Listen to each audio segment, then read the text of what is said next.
I'm very excited to host this webinar, this symposium on auditing economic mechanisms in blockchain protocols.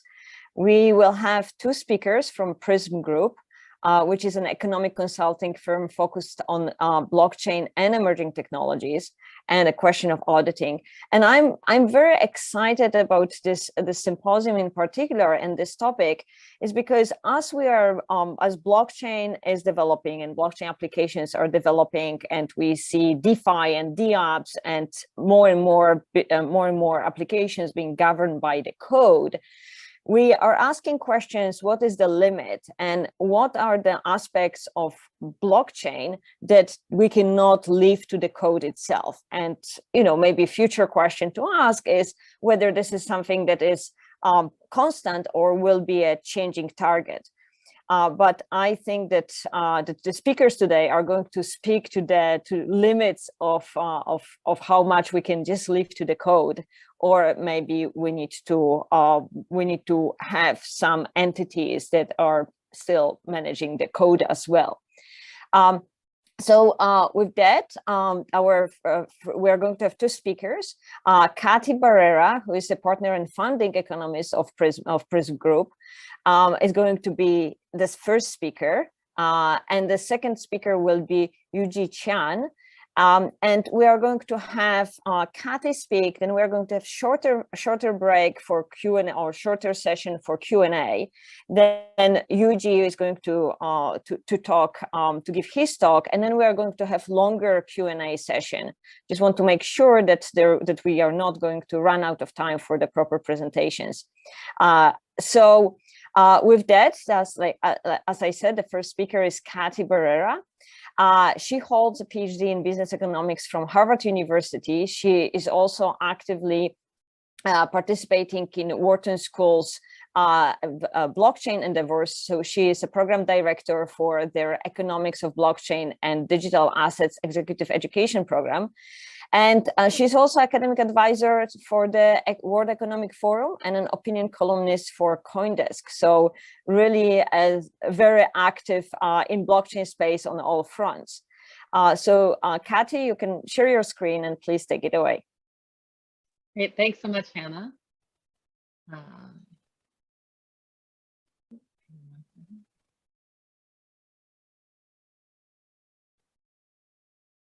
Here we go. Perfect. Well, great. I'm so excited to be here and speaking with this audience today. I understand that the audience for these programs at CBER is usually a nice mix of economists and computer scientists.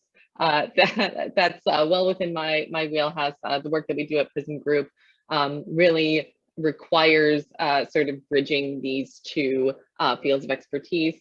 I won't try to pose myself as an expert in computer science, but I've learned a great deal, I think, about computer science and particularly how it applies to blockchain protocols over the past years. And I hope that today I can share with you some insights about how the challenges in economists and computer scientists working together on these types of projects, with some specific insights in how all of that applies in layer one protocols. So what I prepared for today, I want to talk a little bit about our work at Prysm Group, give some background, and sort of explain our experience in this and where that comes from. Then I'll talk a little bit about layer one protocols, specifically their design and some of the things that we've learned about them in our work. And then I'll talk about, I guess, sort of some underlying or ways of working that are important from an economist perspective, are sort of important to understand about how the developer teams are thinking about things in order to better collaborate, and sort of how some of those ways of thinking and assumptions might be informing the design and implementation of layer one protocols. And then I'll have some sort of, I think, kind of quick concluding remarks and summarize or synthesize everything at the end. So first, talk a little bit about Prysm Group. So as Hanna mentioned, we're an economic consulting firm focused on blockchain and other emerging technologies. We were founded in 2018. I'm one of the two founding economists at Prysm Group. So, at that time, this is sort of right after the enormous ICO craze of 2017 and sort of the spike in price of Bitcoin in December of 2017. There was a lot of hype, a lot of talk about how these technologies were going to sort of revolutionize finance, revolutionize business, et cetera, and so forth. And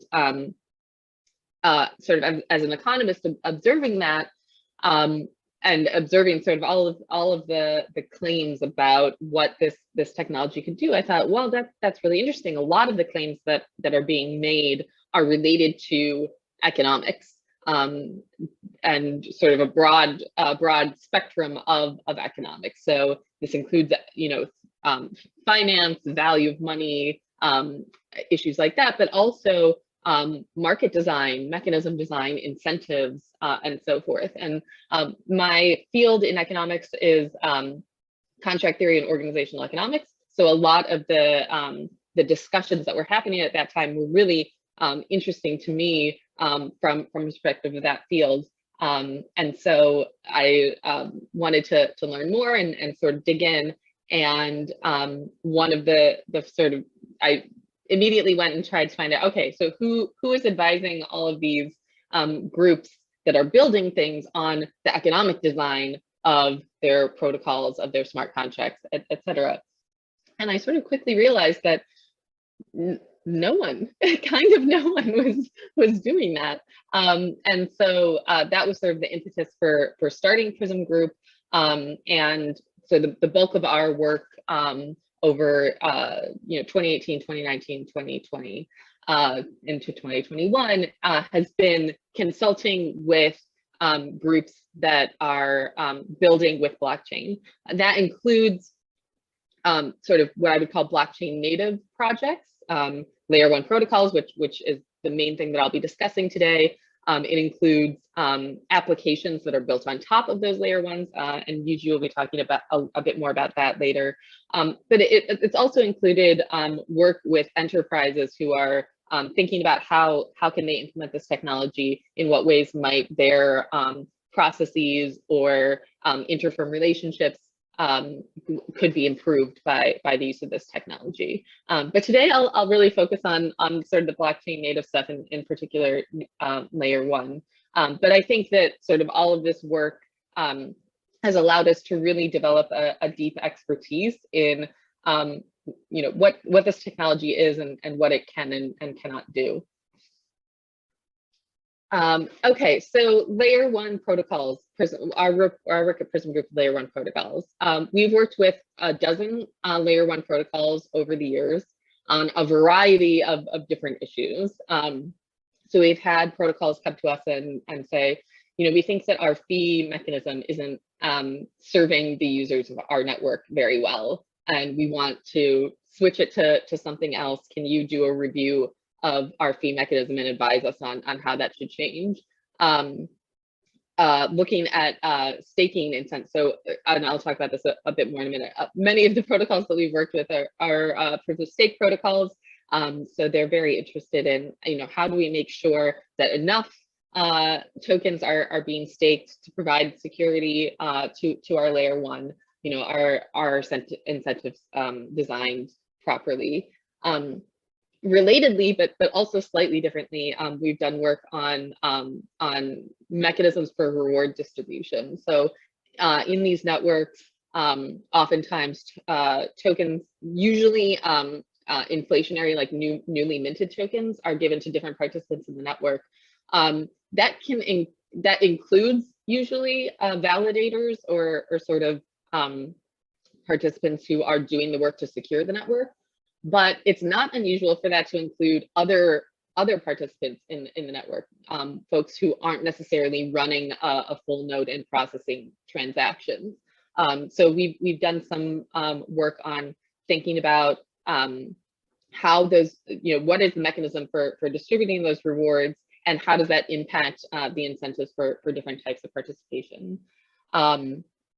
The next two I'll sort of bunch together. A lot of our clients are very interested in decentralization, and I'll talk a bit more about what we have learned that can mean to these developers. But they come in and they'll ask us, can you tell us how decentralized we are? We're not sure how to measure that. And then once we've done that sort of view, can you help us figure out what mechanisms might be employed so that we can become more decentralized? So those are really interesting projects. Of course, that's also related to this issue of validator profitability. If you want to have more validators operating the network, then you might need to be giving more rewards, more incentives in order to ensure that everyone's at least breaking even. But these are sort of things that I can go into in a bit more detail throughout the talk. One thing I do want to underscore here, and I'll talk about this a bit more in the next section, is that so since 2019, we've required for all of our clients, not just layer 1 protocols, that we do an end-to-end protocol map. We call it an economic map. And this is a document we create after going through all of the available documentation. And usually this actually requires a lot of follow-up calls and question and answer with the team in order to document I might call it pseudocode, but it's not really. It sort of doesn't contain any characters or pseudocode, but it's sort of in plain English, but in an outline format, exactly how the processes within the protocol work. And we'll talk about why that's a number of reasons why that's important a little bit later. But what I want to underscore here is we started doing this in 2019 because when we would jump sort of straight into analysis or design, what we found was that we'd sort of get through a bunch of analysis and we'd present that to the client, and then the client would say, oh, well, that's not actually how the protocol works. And we'd point to a white paper or this or that and say, well, we read this here, so that's why we said that it works that way. And then, oh, well, actually, when you get to the implementation, we had to do X, Y, and Z. And so it's actually, it's a different thing than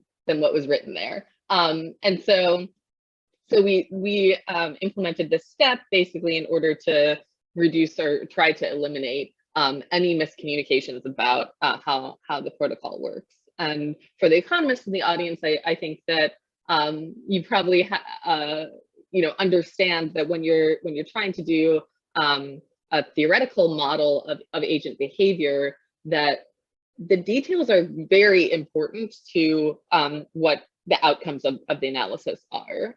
So things as simple as switching the order of 2 steps could have a dramatic impact on what we expect the outcome behavior to look like. So it really is sort of important to understand things at this really fine level of detail in order to provide the kind of advice that we are trying to provide to our clients.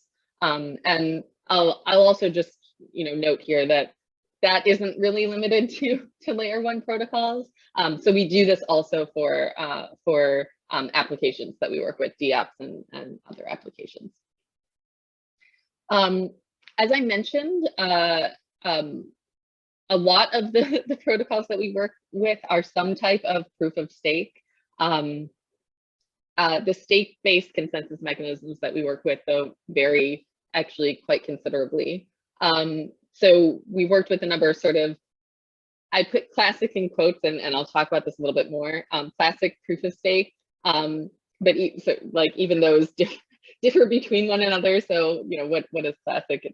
it's unclear. But that category of things can certainly be distinguished from delegated proof of stake, and we've worked with delegated proof of stake protocols.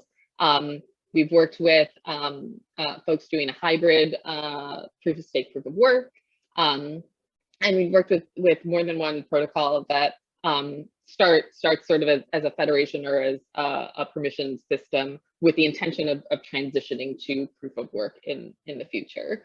I'll just, so I want to mention, all of our clients are under NDA, so most of them I can't mention, but to give you a sense of, there are a couple that I can talk about, so to give you a sense of the types of protocols that we're talking about, we've worked with Hedera Hashgraph and EOS, and our work with those two has been, or some of our work with those two has been made public. We've also worked with alternatives to proof of work and proof of stake. I've listed explicitly the two here that are not, there's sort of more than one protocol that uses these, so it doesn't identify the client.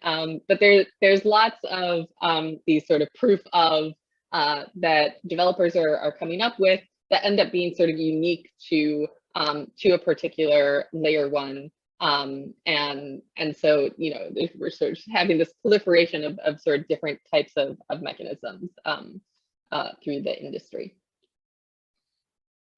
Great.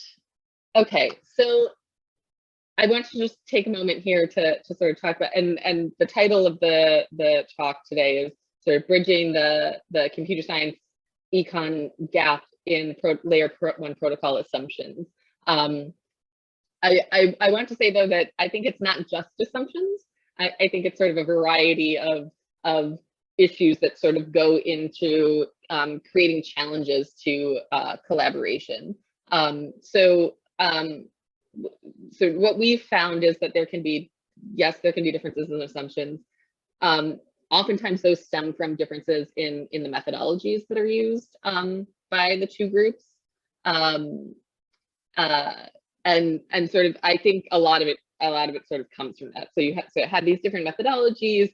They lead to different perspectives that the two groups are taking, different approaches that they use when they're trying to tackle a problem, different assumptions that they make in their analyses. And I'll say different language, but I also think that it's oftentimes the problem is it's the same word is used with different definitions. And so all of these things are sort of issues that have to be dealt with when you're sort of trying to bring two teams together to come up with a solution that will, so what we're trying to do is come up with a solution that will address the problem.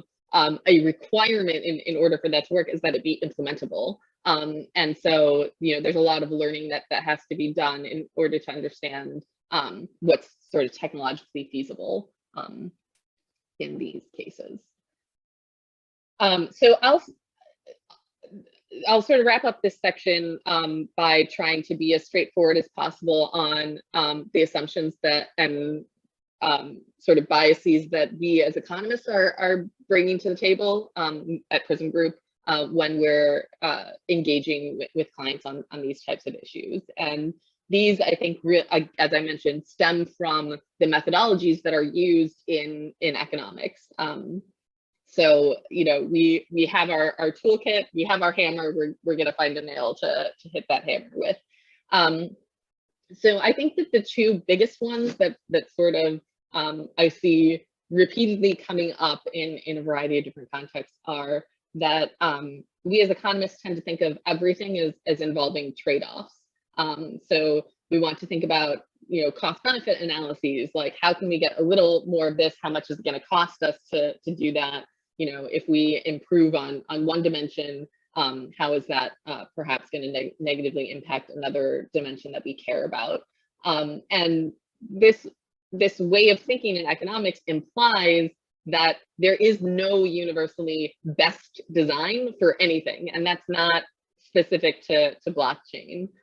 So many economists who might be in the audience probably, you know the joke. Someone asks you, you know, oh, what should I do about X, Y, or Z? And It depends. It depends on this, it depends on that. So that's often sort of the way that we're looking at problems. The optimal choice depends on the objective. When we're thinking about applying an economics way of thinking to business, different firms can have different strategies. I think often the same is true of blockchain projects, including layer 1 protocols. So for example, in layer 1 protocols, what's going to work well for store of value is going to be different than if you want a high throughput payment system. If you want to use the blockchain to support transactions in video games, that's going to have sort of completely different requirements than if you want it for the banking sector, for example.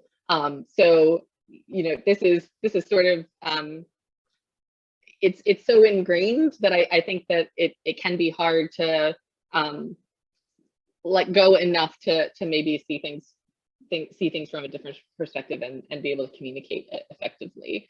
And as I mentioned, we think of everything as being costs and benefits. Importantly, and I'll talk about how this comes up, we usually think about those costs and those benefits as being continuous variables in some way. So we're thinking about how are we improving things on a margin rather than sort of like binary yes or no. And I think that way of thinking about things can be challenging in this context. I'll explain why later.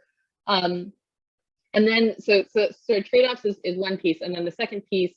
And sorry, one other thing about trade-offs. I think this idea of thinking about everything in terms of trade-offs, I would largely apply that, like where that becomes an issue, to the actual design of the protocol. So this is sort of thinking about the developer choice or the social planner choices that are being made for how the system will work. But we often sort of separately have to think about how are users or agents within the system going to react to different designs, and we have to do analyses of that agent behavior. And so in this case, being economists, we usually start by assuming that everyone is rational, and that means that everyone is maximizing some type of objective function. And we as economists know that objective function could be anything, but this is sort of one of the places where a difference in language can come up. So I often experience that folks in computer science sort of equate profit maximization with rationality, whereas we would think that a lot of pro-social behavior could be viewed as being rational, assuming that the agent sort of incorporates some pro-social objectives into whatever function that they're optimizing. So that can sort of be a point of challenge.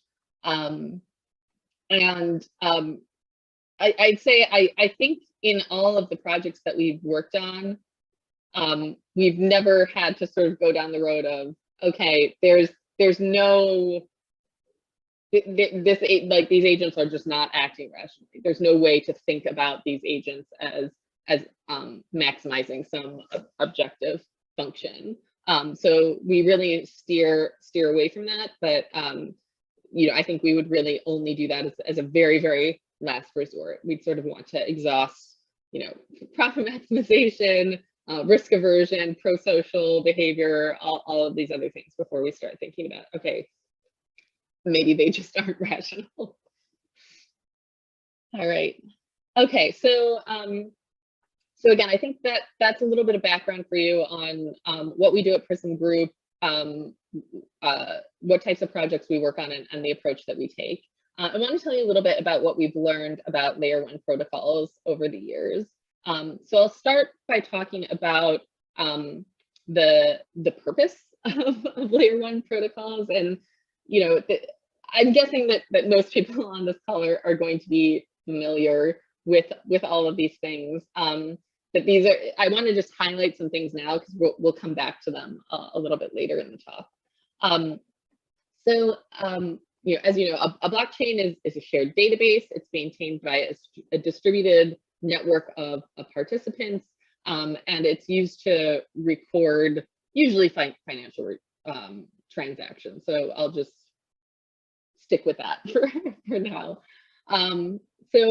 Objectives in the design for a blockchain system, certainly security is extremely important. We don't want to be putting real value into this database if it's not secure. So security can include things like eliminating double spend. It can include immutability, so the inability to edit entries. It certainly includes anti-theft. And we could probably add some additional bullets here. The second goal of a blockchain is to be able to process as many transactions as we can. So we want sort of high volume on throughput, low latency, so users get their transactions processed quickly. I put low transaction fees here because there's a relationship between the capacity and what transaction fees end up looking like. But you might argue that bullet should appear elsewhere.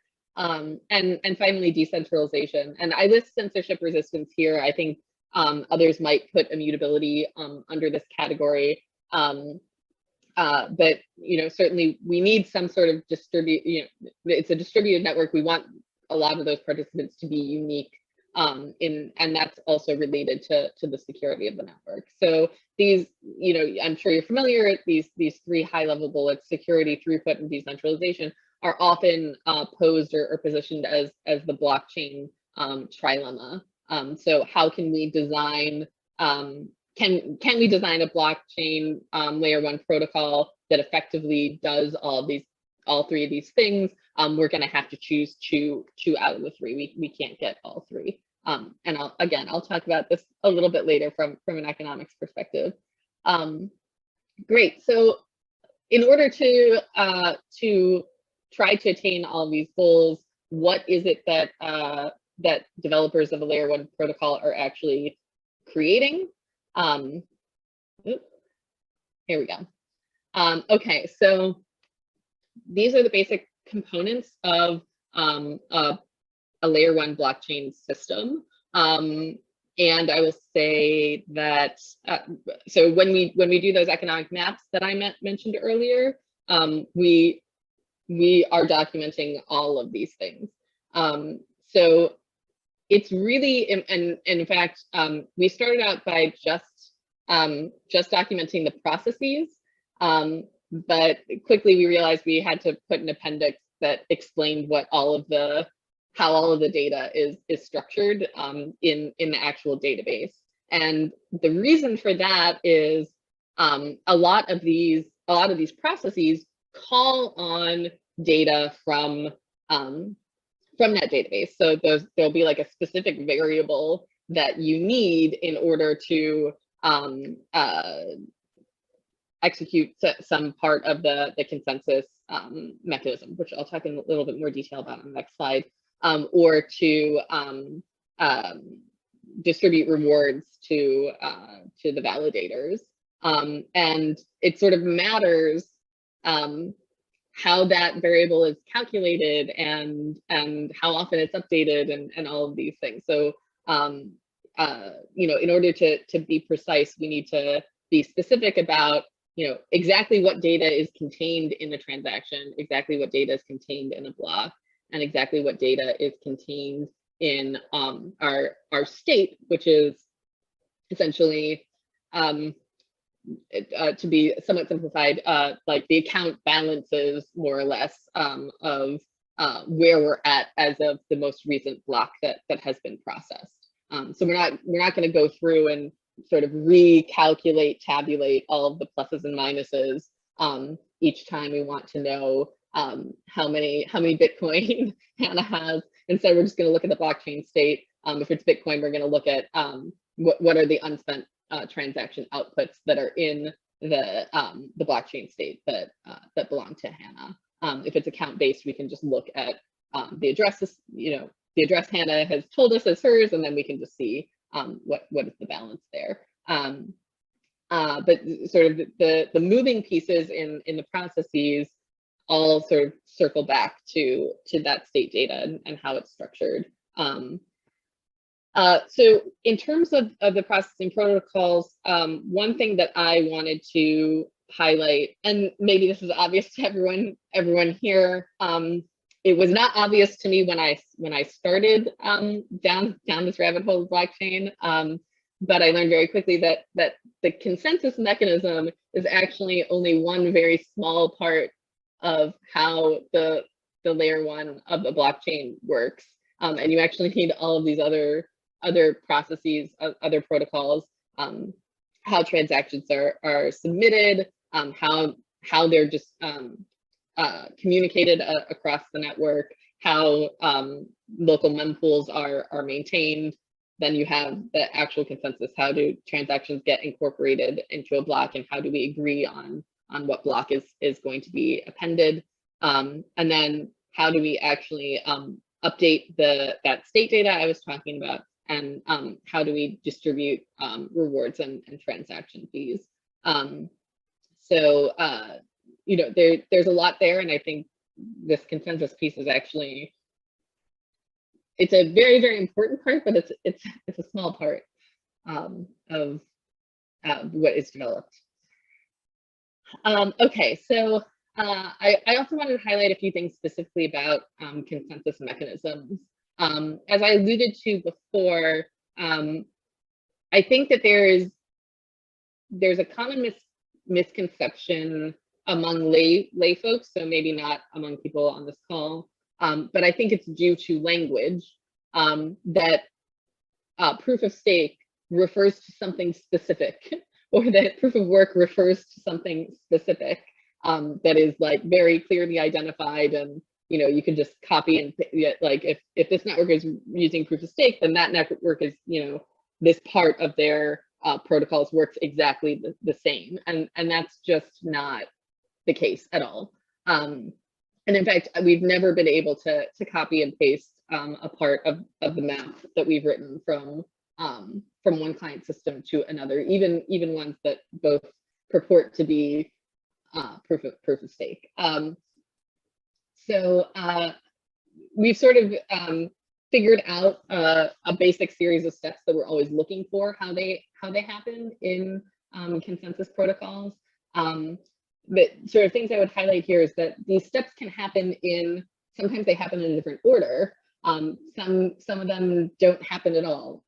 So just as an example here, I've written the first step, and this is usually true for a proof of stake protocol. Each node using the protocol software determines whether they are eligible to propose a block or not. Of course, in a proof of work protocol, every node, once they have added a block to their blockchain, just immediately starts working on a new block. So determining whether you're eligible to propose a block actually happens later in proof of work, after you've already assembled the block. So after step 3. So again, these things can happen in a different order. Number 2, which I have in brackets here, determining whether you'll vote on proposed blocks. Not all protocols have that. So, again, it's just sort of I think this is basically like the list of steps.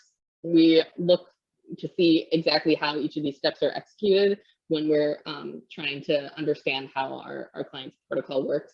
But every protocol is different. And then the last piece that I'll highlight here is the time. So I'm calling this sort of a round of consensus, which I think can also be a misnomer. So there are some systems that they work off of like a clock, which I have come to learn that in distributed systems, you don't always want to assume that there is like a clock that everyone sees as having the same time on it simultaneously. But so this is the terminology is a system synchronous or asynchronous.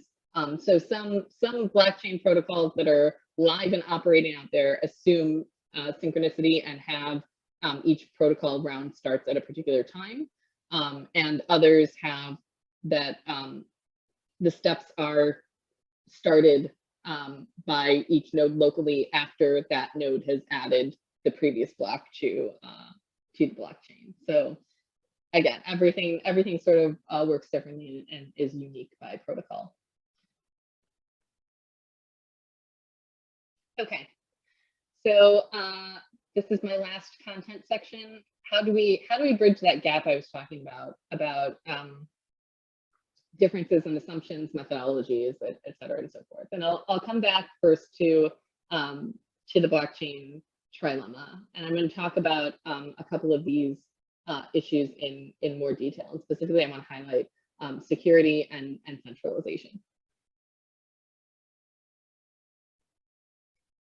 So one thing that we noticed relatively quickly is that the development teams that we work with tend to think of security as being a binary trait of a system. And the system is secure or it isn't secure. It has, like, it can be attacked or it cannot be attacked. And the only acceptable number of attacks on a system is 0, which I think, like, that makes a lot of sense, right? Like, if you have all of this value stored in this database, you really don't want it to be attacked. But from an economics perspective, it can be really hard to think about things that way. And so our team would tend to try to think about security as being some kind of continuous variable. So one way we might think about it is that there's some probability of an attack happening, and we want to minimize what that probability is. But there are costs to doing that, right? So this comes back to this idea of thinking about everything as trade-offs. Like, every bit that we try to lower that probability of an attack is a cost that's going to have to be incurred by the system and probably be incurred by the users of the system. So are the users going to be willing to pay that additional amount for that security? It's sort of unclear. So I think this is sort of one big area where it can be very sort of difficult to bridge the divide. And when we're asked to do security analyses, we're often sort of taking this kind of approach, like, what is the probability of attack, or often how can we make it more costly to conduct an attack? So sort of like raising the cost. But both of these, again, are really, they're thinking about it in terms of being, it's not a yes or no, the system is secure or it's not secure. It's sort of, how secure is the system? How secure can we make it, and how much is it going to cost to attain that level of security? So that's one big one. The second one that I think is a big difference is decentralization. So many of the teams we talk to have some kind of stated goal that they want to maximize decentralization. Usually that means maximizing the number of validators participating in the network. And this is holding security fixed. So security is non-negotiable. The system must be secure in sort of that binary method. And then once we have a secure system, we want to sort of maximize the number of validators. And I've seen in many designs that the teams are willing to sacrifice throughput in order to get more decentralization. And this is something that I think, more decentralization and defined as more validators specifically. So this I think, excuse me, this I think is difficult from an economist perspective, because decentralization doesn't have like an inherent value. Like, if we're thinking about users as having some kind of objective function or some kind of preferences, it would be pretty unusual to like put number of validators directly into that utility function. Instead, we might think users could care a great deal about the level of censorship resistance in the system, or they could care a great deal about security or what have you. But usually, I think they you know, someone who wants to trade ETH with whatever isn't going to be thinking, okay, how many nodes are there in the Ethereum network?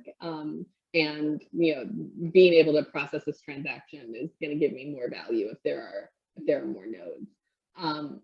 And so sort of trying to be precise about what exactly is it that decentralization is giving us, and who values that, and why do they value that? These are really important issues, I think, to get at, because like security, someone is paying for it, right? Users most likely are going to be paying to achieve whatever level of decentralization, and if they don't value it, then you know, if it's imposing additional costs on the system, they'll just leave. So that, you know, I think that that's a big,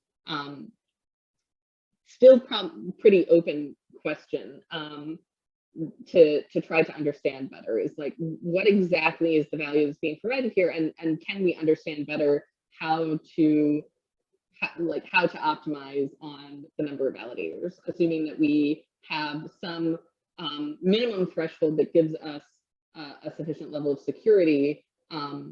Like how actually, first of all, do we need more than the number that would give us security in order to get censorship resistance, or is the threshold for censorship resistance lower than the threshold for the amount of security that we want?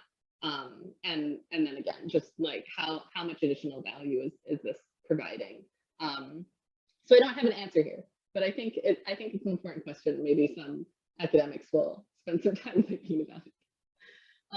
Okay, and then the last piece that I want to talk about is the modeling of agent behavior. So I talked about how in an economics approach, we're going to really just want to assume that there's rationality. It's going to be very difficult to model anything if we don't assume that some objective function is being maximized.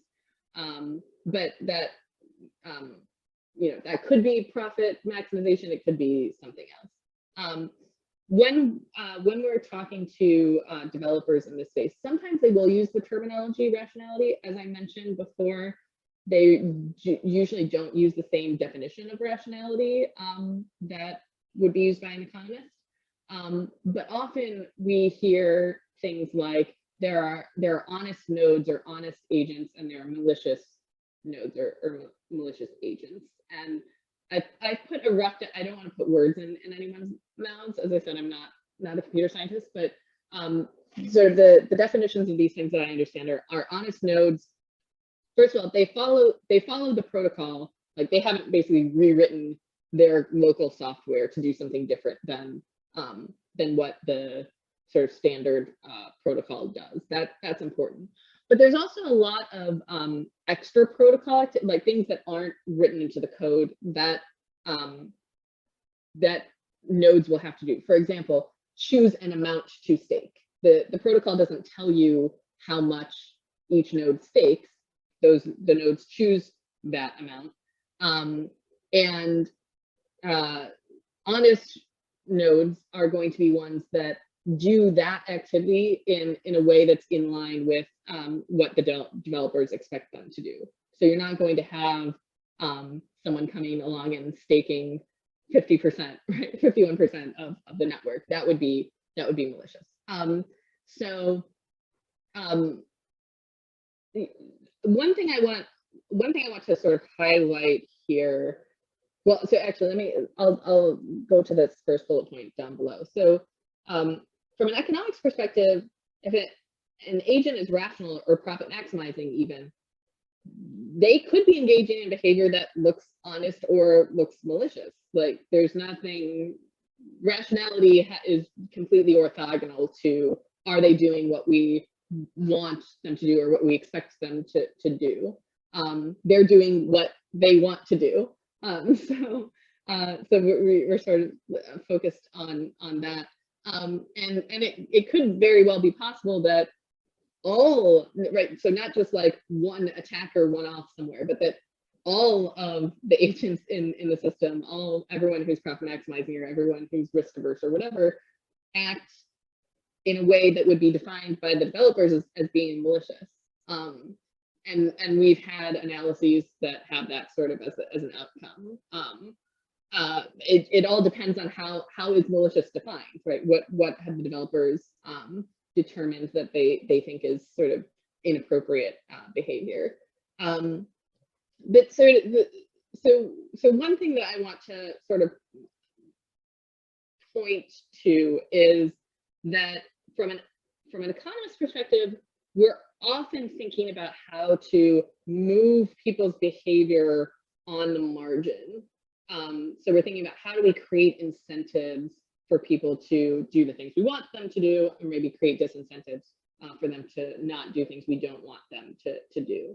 But actually, when you really think about a model of honest actors versus malicious actors, this is actually more of a selection problem than it is an incentive problem.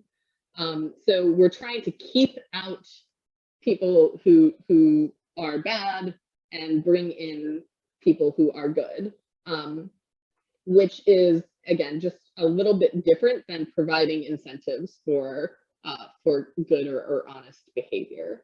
So when we're trying to understand how can we create a system that will sort of select or sort out those malicious actors, we're going to have to assume that the malicious actors have some kind of difference from the honest ones, and that might, like, usually we want to look at difference in preferences.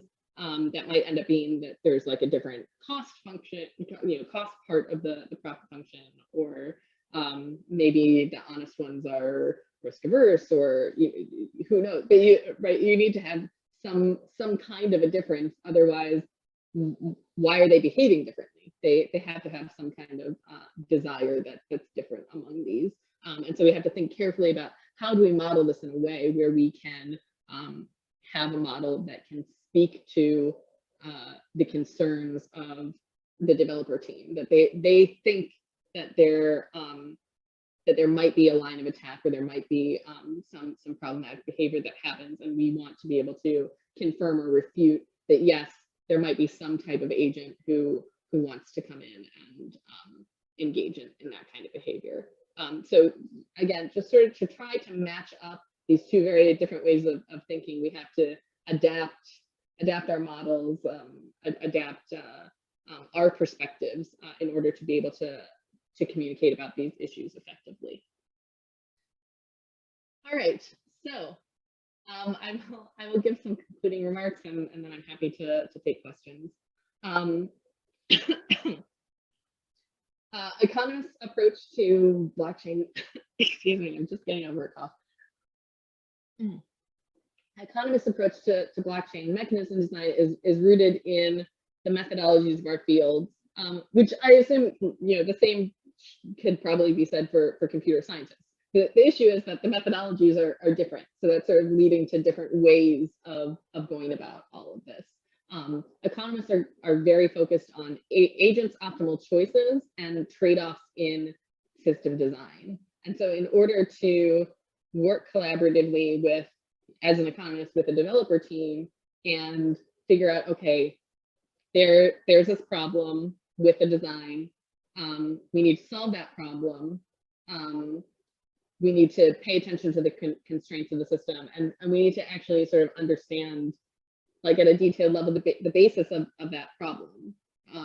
Like what's motivating the agents, and we need to communicate effectively to the developer team that this is right. We need to be able to write down an economic model try to be able to address this problem with incentive design or economic mechanism design. And so we need their help to be able to try to define what should this objective function look like. Can we try to calibrate the costs within this function in order to better address the client's needs? And so we have to adapt the assumptions that we're making. We have to adapt the methodologies that we're using in order to do that. But it's often the most important piece is sort of recognizing that there are these differences between our teams, and like understanding exactly what is it just that we are both using the same word differently, or like is there really like a bigger methodological disagreement here in order to figure out what's the best way forward? All right, well, thank you. Thank you very much, Cathy. It's definitely very insightful, and I think that just what we need for an interdisciplinary forum looking at blockchain to emphasize the differences in understanding, the same terms, or even understanding how to approach the problem. I think that what we should do now is to take the 3 questions that we have in Q&A at the moment, and then we'll defer other questions for after Yujie finishes his talk.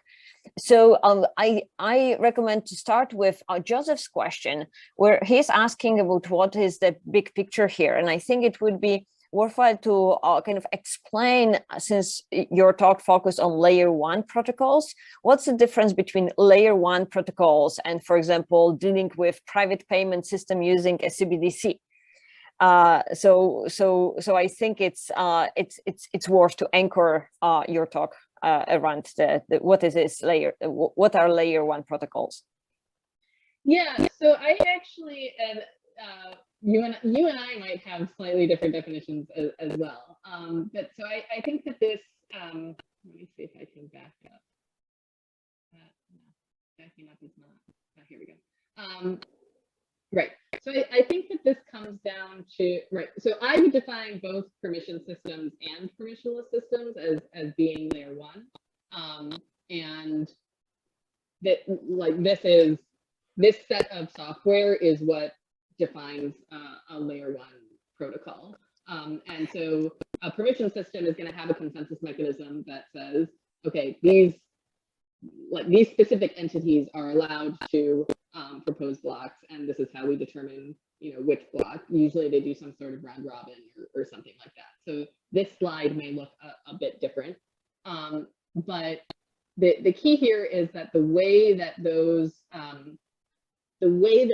protocols, those private protocols, solve this honest versus malicious problem is by selection. They choose which nodes do we believe are honest, and we're going to have those ones participate.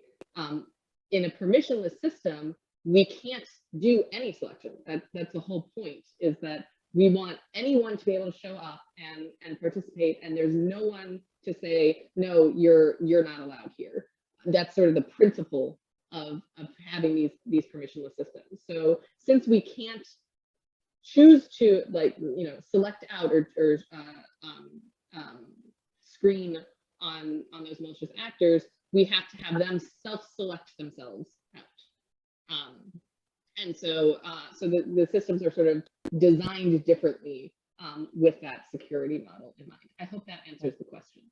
And I would add here that whether permission or permissionless, layer 1 protocols is the very basic blockchain on top of which we later build layer 2, and so on, and that are the applications, or what Yujie is going to talk about later. So this is very like a bare a protocol for the blockchain operating itself and achieving consensus, right?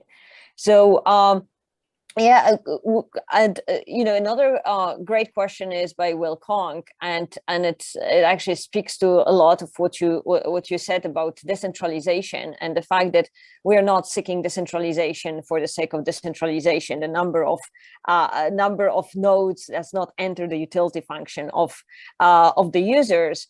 And he's asking, among your clients, what were the main reasons for wanting decentralization? Right. So is it just a censorship resistance? But you gave some examples, but we would like to know maybe not just what examples are out there, but can you tell us about what the industry is focusing actively on? Yeah, I mean, I think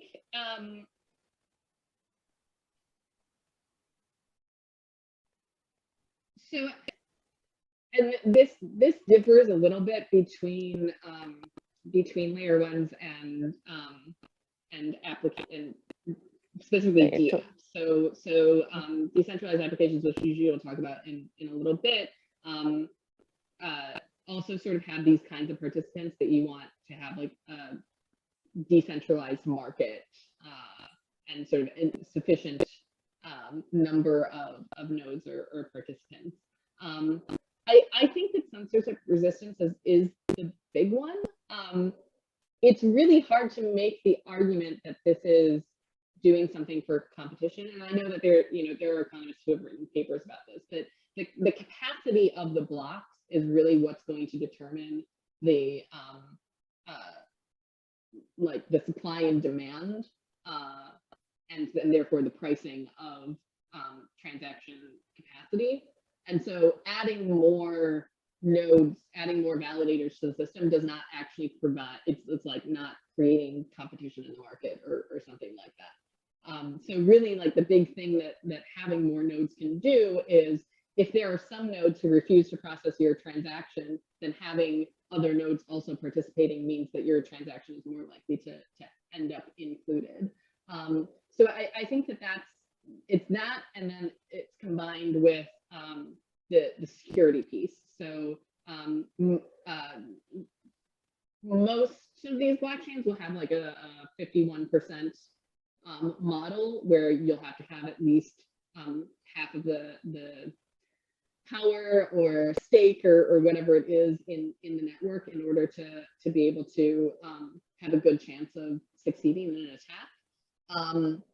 And so clearly you need more than 2 nodes, or you need that your biggest node is not larger than 51%. But I think it's still unclear to me that, like,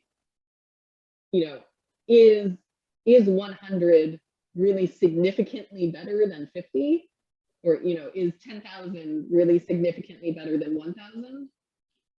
I think that I would love for there to be more academic research on that exact question. Usually we have clients wanting to benchmark on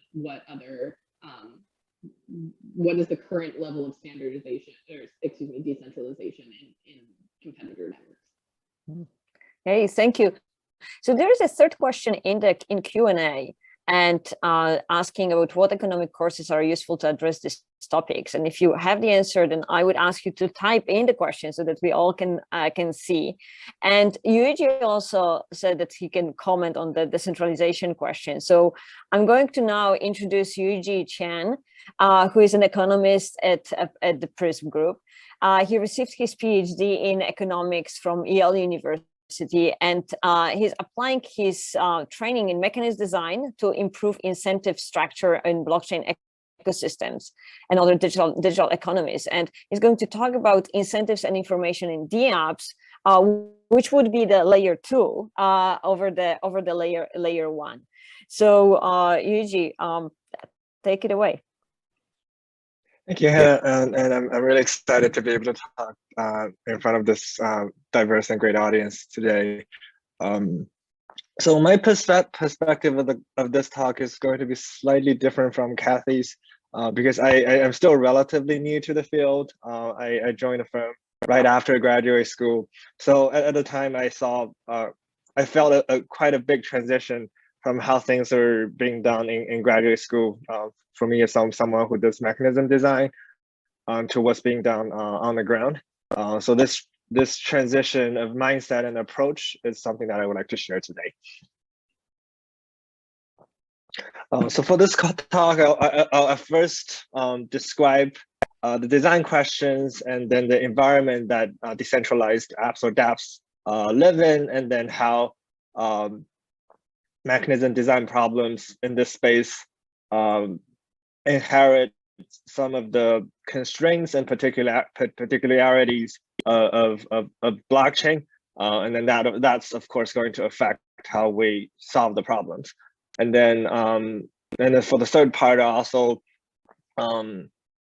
use some examples to discuss how we actually see the computer science cryptography approach and economics approach coming together to improve security for the dApps and also possibly for the protocols. So when I think about the design questions for a decentralized application, I typically think of 4 layers. At the very bottom, there's a data and network layer about how things are stored, and then how different nodes and different users on this app communicate with each other. And of course, that's very different from how we typically think of Web 2, which is everything going through centralized servers and then giving you security through your trust. And on top of that, there's the consensus layer and then the incentive layer, which are already very much closely intertwined. When we think about consensus layer, there's a huge literature in computer science, and then for the incentive layer, we know we have a lot to draw from the mechanism design approach, and currently we are seeing a convergence coming from both sides. A lot of great research bringing these 2 layers together. For example, Hanna has a paper about the equilibrium characterization of consensus protocols. So we are seeing a lot of interesting things coming out of this synergy. And on top of that, we get the application layer, which is really developers and companies trying to, I would say, replicate or even innovate on what we currently have in digital economy and try to put that on blockchains, and then use the special properties of blockchains to do something new, to improve on the current quality of service that we have. And everyone has their pet peeve about the platform companies that we are currently using on the internet. And then that's why I think we're getting a lot of innovation, but that's also where the challenge is. So when we're trying to provide or to design the correct incentives for the dApps,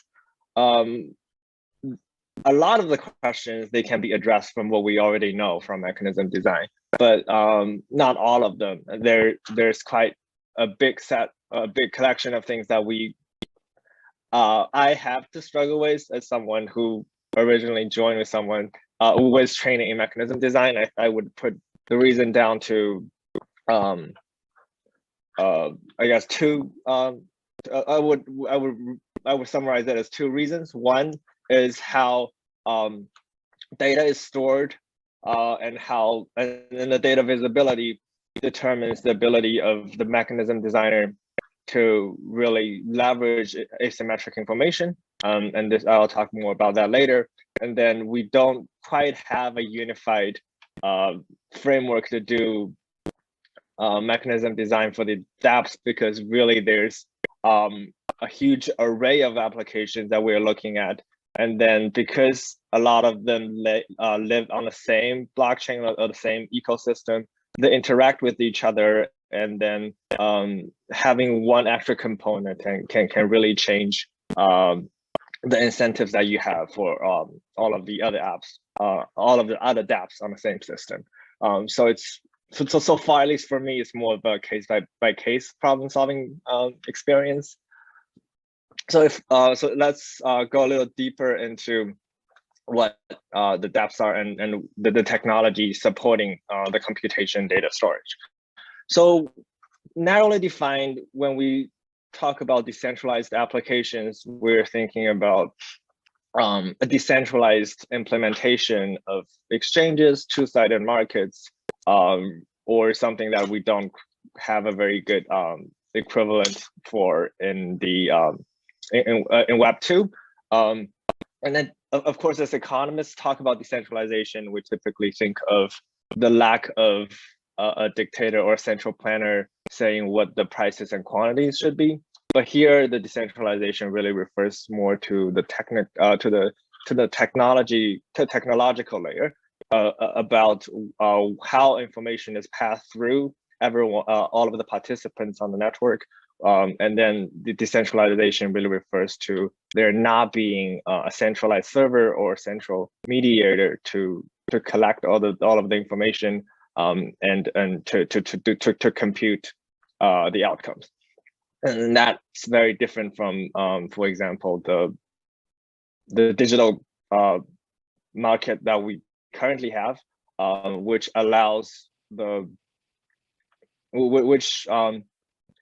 so I think it would be a contrast would be we can have a service that interacts with blockchains and make uses of code and smart contracts to provide service, for example, OpenSeas, but they are, I wouldn't really consider them as a decentralized application because really a lot of the information and decision making comes down into one place, and then they are able to make use of many of the standard auction theory techniques to help determine how things are sold and then what the prices are. But for the dApps that I'm talking about today, it's everything is spread out on the network. And then the two special features of these, the narrowly defined dApps would be, firstly, the rules enforcing actions are made by smart contracts or chunk of code that are publicly visible to everyone. So that, of course, waives the necessity of having a trusted mediator. Again, to use online auction as an example, throughout the years of online auction development, the major players have switched on and off between first price and second price auctions. Recently, a lot of sellers switched back to generalized first price auction exactly because the lack of transparency in second price auction, and a lot of people were suspecting that they were cheating behind the scene. So that the auctioneers were making a dishonest profit. But here we don't really need to worry about that. Everyone is able to, with the time and technical know-how, will be able to verify the code and see how things are going to work. But the downside for that is once a smart contract or a chunk of code has been published and broadcast to the blockchain, it's a lot harder to modify it, and then that, of course, is going to place a constraint when we are trying to design and optimize a mechanism. And secondly, not only is the logic, program logic itself transparent, a lot of the transaction history and a lot of the things that go into the dApp is also transparent for everyone to see. So people can simply analyze the data on chain and verify if the state transitions, tracking either transaction histories or maybe some contracts, and adding all of these together, they can check whether what's happening, what's recorded on chain is indeed correct. That's, of course, something that's provided by the blockchain, with the downside that it is possible, at least for now, there's a much larger performance overhead than a centralized server. And then if suddenly a network becomes super popular, there's also the problem of network congestion. Personally, I haven't encountered a problem when computational complexity really prevents us from implementing something that we think would be great. But going forward, it's something I think that's going to play a big constraint when we try to think of more complicated mechanisms or try to serve a purpose that's at a larger scale.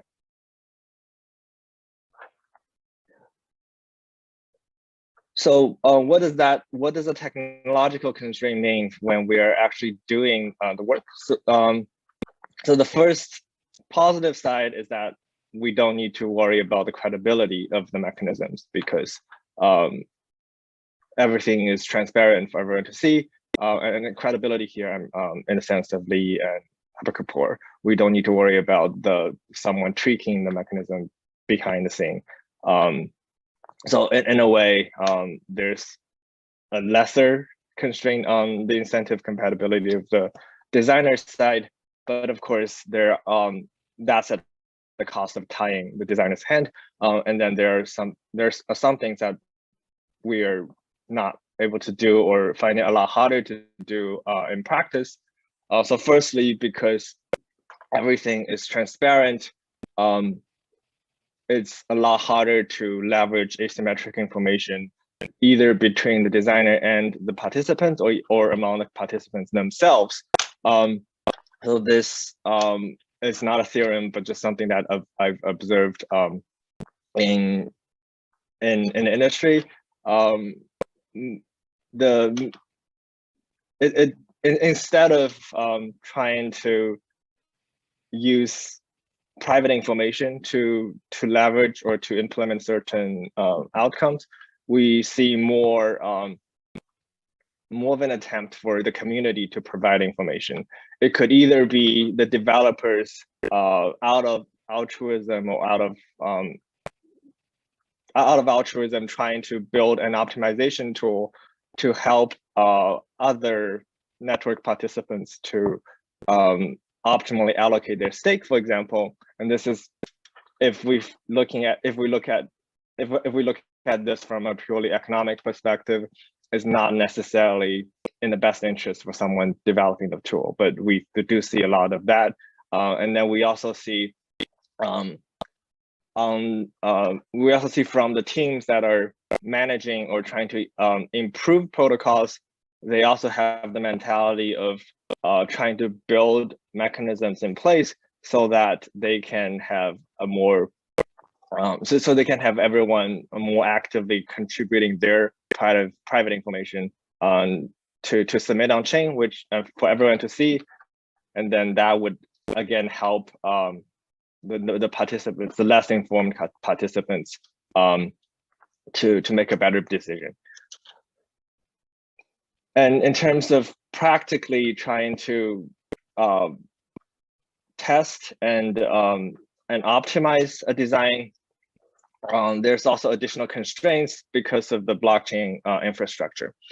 So I'm sure we've all heard of anecdotes of, for example, Google or Facebook testing some features on a specific group of users, or even in a country, in a small country, and then later, if they found it to be helping with their objective function, they would implement it to their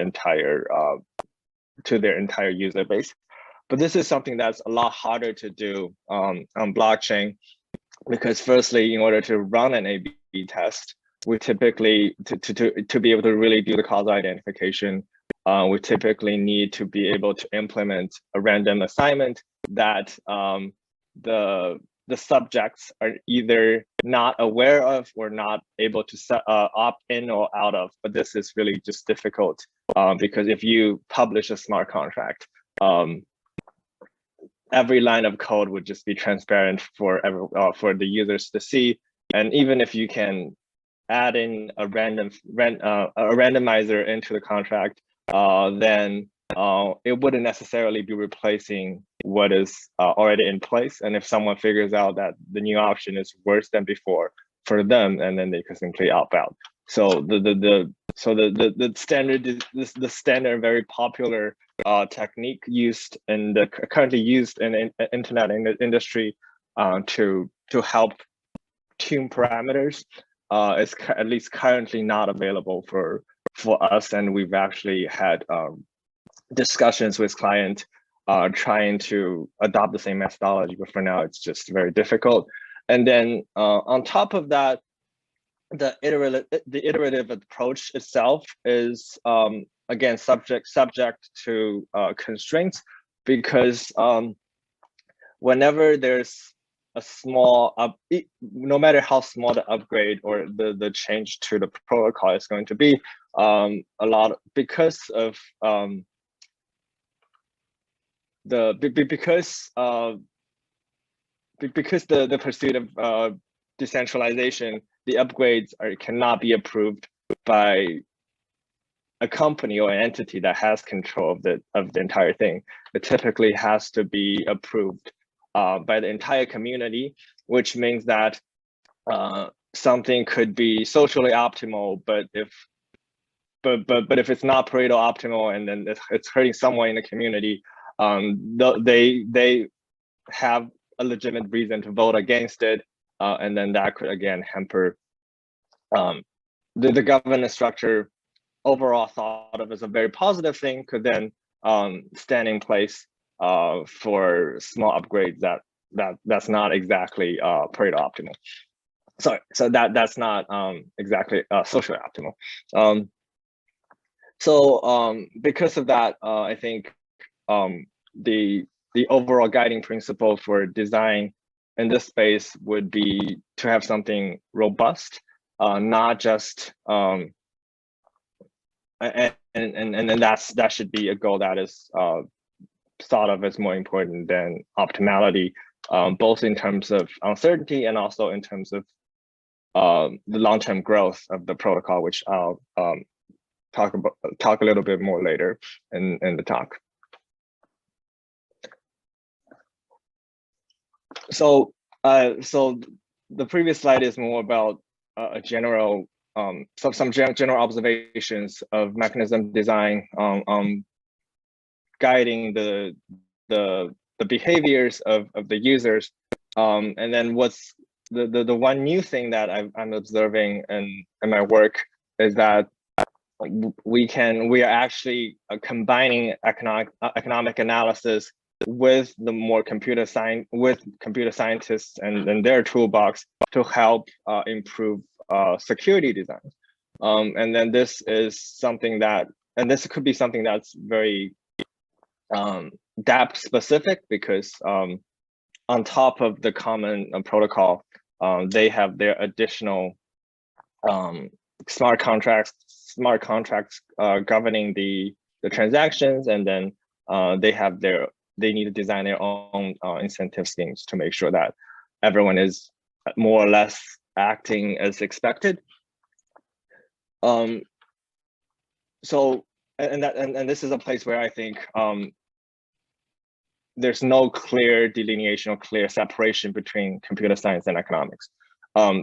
Typically, we could think of security on two dimensions. One, that's the technical security, whether there's a bug in the code that could be instantaneously exploited by someone to just either mint coin for free or try to exploit and take some other people's money. And then on the other side, we have the economic security about whether this system is robust or resistant to economic manipulations. And but what I've been observing in practice is that we still see these categories being interconnected, and that especially because a lot of dApps rely on subsidies in order to bootstrap adoption. So those subsidies and incentive schemes are not necessarily market-based.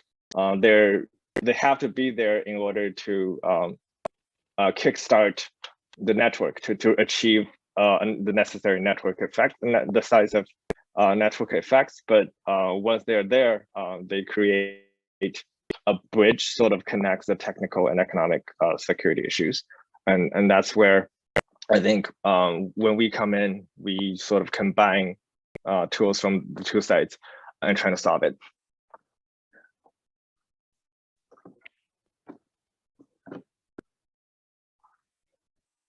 So when we think about technical attack, this is something that is typically risk-free, because if there's a logical bug that could be exploited, the attacker then can simply submit an atomic transaction, meaning they can submit some transactions, try to squeeze in transactions into the same block, so that they can get quickly in and out and then the only thing they need to pay is the gas fee.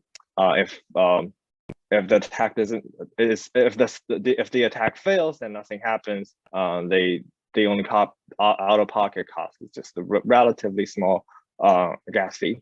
And other examples include sandwich attacks and re-entrance attacks, which are using smart contracts citing each other, and then one of the smart contracts could be something that's insecure and exploiting a loophole. This is something that's typically addressed by security researchers and computer scientists. We've observed instant examples where we saw a technical attack that in the end was addressed using our economic analysis. And this is very much related to when Cathy talked about the definition of malicious and honest attackers, which and the distinction here is not necessarily that clear when only in the context of the protocol. Sometimes we also need to bring in the economic context to distinguish who is malicious and who is honest. So this is a real example. We've seen a protocol that offers staking rewards periodically. This is very common among the proof of stake protocols, and the rewards are distributed in proportion to the staking amount as usual and at the moment of settlement. And this is something I think is and this is due to the constraint of the underlying technology, because we cannot know for sure. There isn't a common clock for every node or every user on the network, and they have to rely on a unit called epochs. So after a few epochs, they would settle the account and distribute the rewards, and then they also give stakers the ability to manually request a settlement. So because of that, some security researchers looked at the protocol and said, if the timing of settlement is expectable, we can imagine an attacker to come in and stake to a server or to a node whenever it is expected to settle, so that they can have their stake there in there. They can have their stake in there right before the settlement, and then get a reward without locking their stake up. So this seems like just a technical loophole, which could, of course, be fixed by a systematic protocol redesign. But the problem is that there are real technological constraints from preventing the team from doing that. And even if they are able to implement such a big change, that would be very costly. So in that context, we also try to think about alternative ways to block that security loophole. And then as economists, of course, we try to think about transaction taxes, and also try to restrict the action space, and that is to change how much time, and that is to impose a minimal lockup period for everyone who's trying to stake. And then to analyze that attack, we actually built a model and try to think of what would be what would an profit optimizing staker do in such a situation. And in fact, we realized that there are two things that the staker trying to there are two trade-offs the staker is facing. One is they want to put their money in as soon as possible so that they are not losing on opportunity cost. And two, they might be waiting for a more profitable staking opportunity to show up. And once they're already staked on one place, and then they could, and just as someone who's not thinking about attacking the network, they can again be shopping for different staking opportunities, and then once another better opportunity come up, it's only expected for them to switch to that opportunity. So in a model where no one is intentionally trying to be malicious, we see that the entry and exit decisions for the stakers could look malicious from the perspective of the developer, even though the economics would say that this is something that's really very natural and not imposing too much externality. The only behavior we probably want to eliminate is someone who does the quick in and out every time they see a stake about to settle. So in order to resolve that, we realized that we do not want to introduce any more a distortion that hurts someone who's considered honest in our model, and that's why we sort of moved away from the tax idea and instead recommended a lockup period, which would only restrict the really malicious attackers, but keeping everyone else intact. And in the interest of time, I won't go into the other example, but this really just the mirror image of the previous example. This is where we have something that's more conventionally thought of as an economic attack, and then in the end we realize that once we build the model, the best solution is to change the protocol, and instead of adding additional incentives to make this attack go away. So to close, this looks like the space of designing incentives for dApps is very exciting for me, because there's a lot of unique challenges as we see different applications on the same chain interacting with each other, and this is what is called composability. And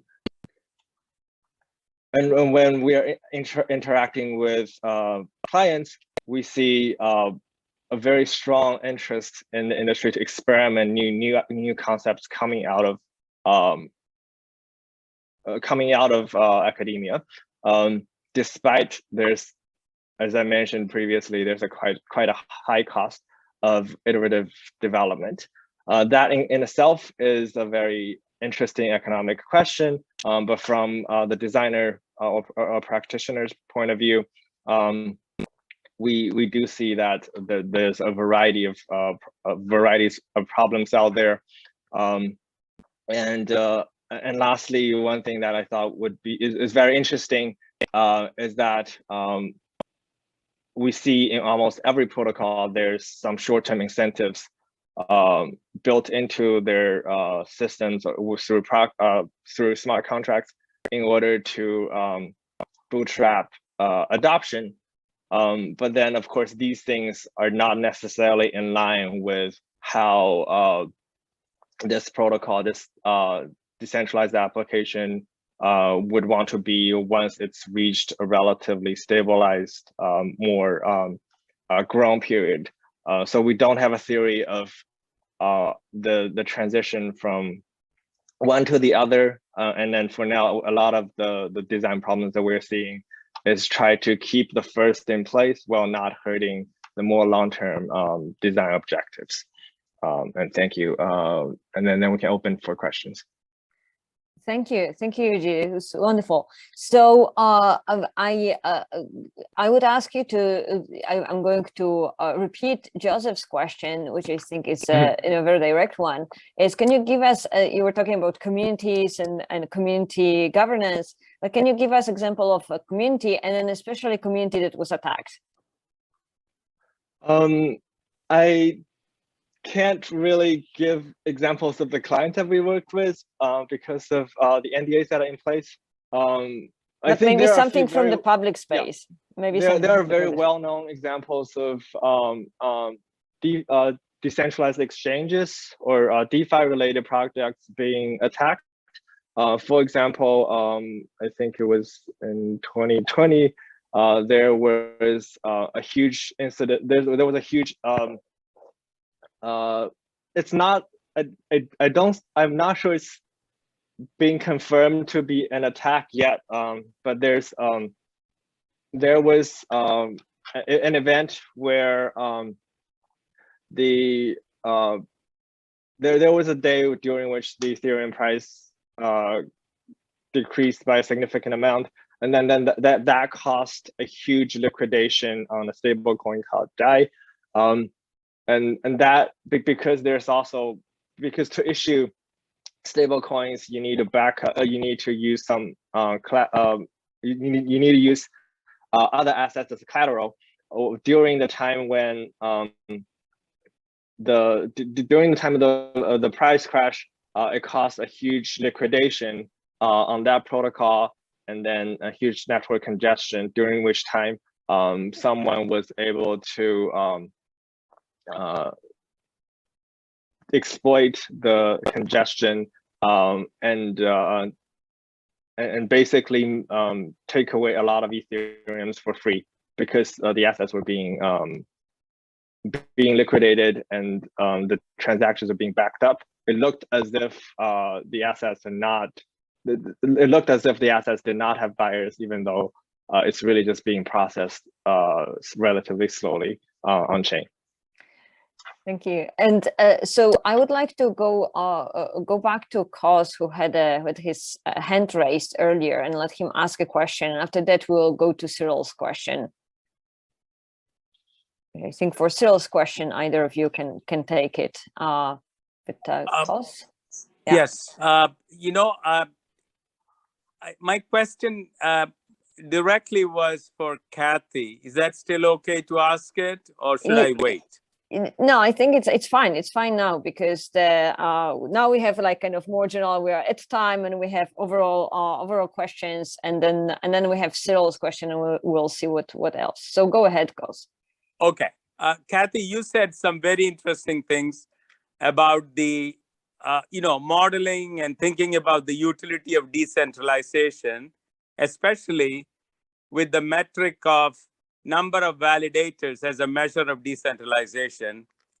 Now, my question to you as an economist is, what would be a good measure of decentralization? And secondly, how would you model the utility in some kind of objective function of decentralization? And before you answer, I would also like to know that how do developers see it? What would be a good measure from their point of view, and what would be, the way they represent the value of decentralization from their perspective? Sure. So I think that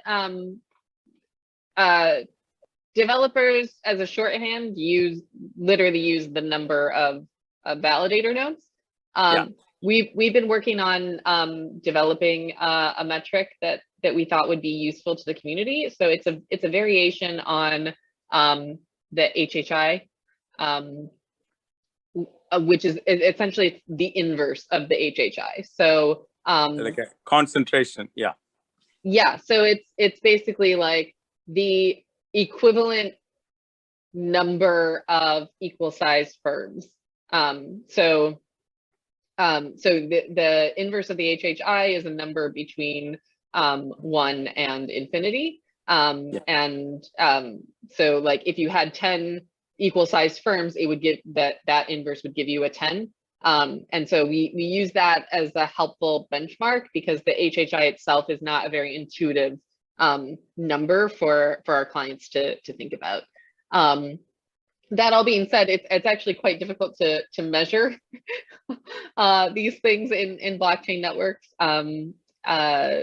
because identity is not observed. So you have to do some sleuthing to try to figure out what are actually pools or sort of groups of addresses that are owned by and run by the same entity. But there are data analytics firms that try to do these kinds of things. Yeah, go ahead. How do you see the value? How do you see you're an economist, how do you see the value of decentralization? Exactly where does decentralize, I mean, you did mention, how do you call it, lack of surveillance or things like that, but censorship resistance. Yes. Well, how do you see the value of decentralization? How would you model it? How does your client see it? Yeah, so as I said, I think there's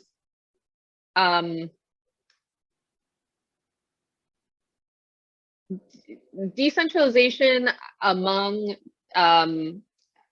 developers in the blockchain space tends to be thought of as a benefit in and of itself. My perspective is that if you're trying to appeal to a wide audience, sort of not just other folks who work in the blockchain space, then the general public sort of doesn't view decentralization as being a benefit in and of itself. And as I said, your users are going to pay for it. So I would, if I was going to write a model specifically of this issue, I would incorporate it as censorship resistance. I think that is the lever that sort of makes the most sense as potentially appearing in a user's utility function. That all being said, a lot of people use banks. Exactly. I'm not sure the degree to which users actually care all that much about censorship resistance. Certainly there are users who do. Exactly, especially when the trade-off is the delay in able to do a transaction and things like that. You see what I'm saying? Then I don't know whether everybody would be so worried about censorship resistance if they can get their transactions executed very fast, things like that.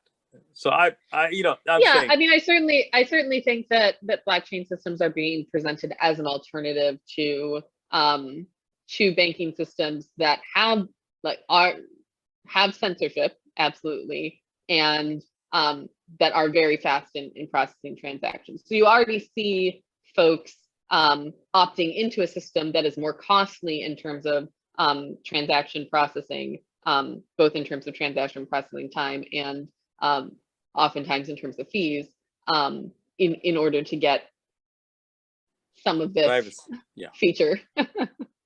Thank you. Okay, so I want to go back to Cyril's question, and let me read it out. Do you think of unique implementation when considering adoption of a mechanism? That is, whether the mechanism you consider has a unique equilibrium. It would seem to be a desirable property, but it may be too strong a demand on a mechanism. And I think that it applies for both the layer 1 and the layer 2 applications. So it's open to both of you. Yeah, I can go first, and then Cathy can give a bigger picture. Yeah, go ahead.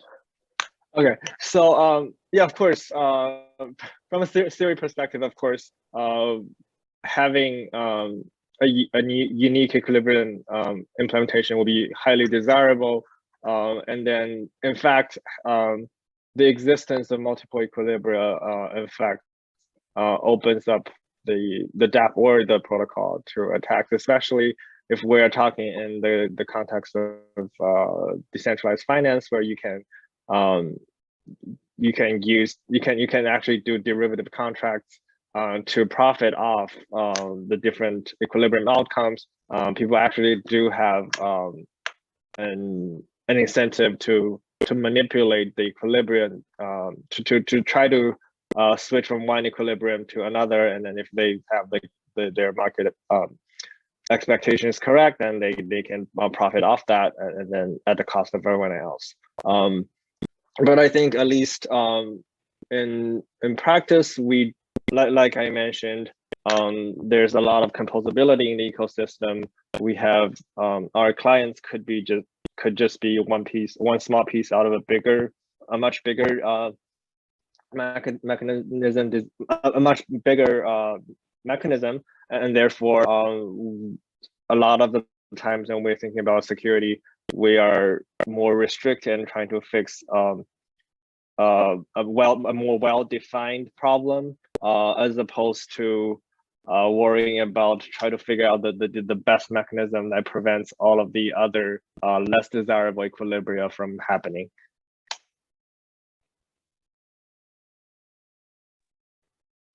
I'm not sure that I have much to add to that. I think it is important to consider, but it usually doesn't factor into the initial design. More it's looking for multiple equilibria and sort of seeing whether there might be risks involved with that. Okay, thank you. So let me just close, with the very last thing, and this is Dubenko's question: what economic courses are useful to address these topics? And I think that this is helpful, not just for the students, but as we as faculty also keep educating ourselves about those issues. Like, what should we especially pay attention to? So two that I would highlight, and again, I just want to caveat this by saying, I think you have to figure out how all of these topics applies to blockchain. I don't know of any, and maybe folks on this call will change their teaching approach to as a result of this, but I don't know any econ courses where they will explain how some of these theories would apply in a blockchain context. But that being said, I think contract theory and industrial organization are two very important fields and grad level courses that could be, well, contract theory and maybe like an intermediate undergrad industrial organization course. The empirical stuff is not going to be as useful. Okay, so thank you very much. It was very, very exciting and very insightful.